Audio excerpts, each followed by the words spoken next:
نکلیے ذرا روڈوں کے اوپر جا کر دیکھیں ذرا کیا ہو رہا ہے.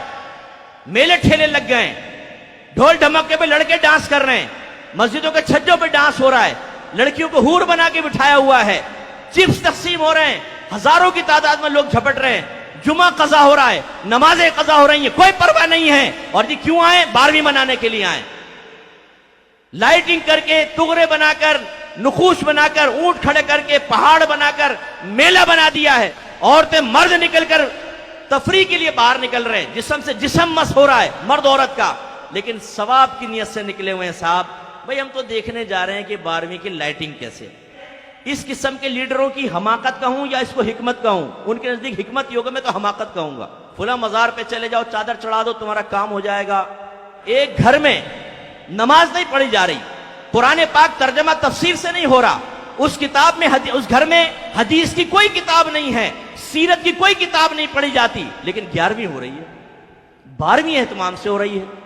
9 اور 10 محرم کی نیاز بڑے اہتمام سے ہے, کنڈوں کی نیاز کبھی نہیں چھوڑی ہے, ماہانہ ختم قادری بھی ہو رہا ہے, آیت کریمہ کا ختم بھی ہو رہا ہے, ابا مرے ہیں تو تیجا 40واں بھی کیا گیا ہے. لیکن جو اصل دین تھا, جس کی ترقین, جس کی ترغیب, جس کے بارے میں حکم قرآن و حدیث میں موجود ہے, وہ ہمارے ان مقررین نے بنایا ہے جو صرف بزرگوں کی کرامات سناتے رہتے ہیں, ان کے فضائل سناتے رہتے ہیں, اور قوموں کو یقین دلاتے ہیں کہ تم نماز نہیں بھی پڑھو گے غوث پاک تمہیں جنت میں لے جائیں گے, مریدین تمہیں جنت میں لے جائیں گے, تم نعت خوانی میں بیٹھو, نبی کریم صلی اللہ علیہ وسلم بروز قیامت تمہیں اپنے ساتھ جنت میں لے جائیں گے.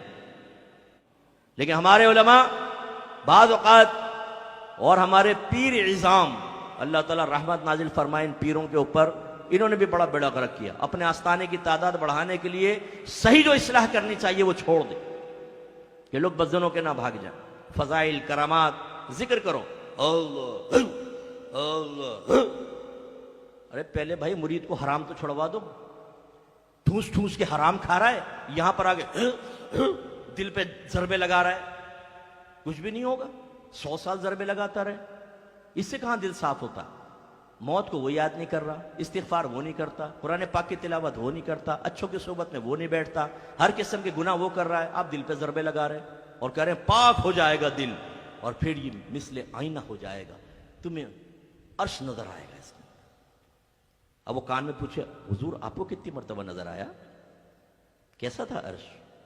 حضرت نے خود نہیں کبھی دیکھا, چارپائی کا تصور کر لیتے ہیں ہمیشہ ذہن میں اور کہتے ہیں عرش دیکھ لیا ہم نے. یہ ڈبے پیر ایسی ہوتے ہیں, یہ اس طرح بہلاتے رہیں گے بیٹا آپ کو. آپ آوارہ گردیاں کریں, ہر طرح کا غلط کام کریں, پھر آگے 1 لاکھ کا چیک دے پیر صاحب کو اور کہیں کہ حضور کچھ باطنی حالت خراب ہے, پتہ نہیں میرے آخرت میں کیا ہوگا. چیک لے کے جیب میں رکھیں گے, بیٹا تو فکر کیوں کرتا, فقیر ہے نا, یعنی کرو آوارہ گردی, کوئی مسئلہ نہیں ہے, کرو, لگے رہو, ہے نا.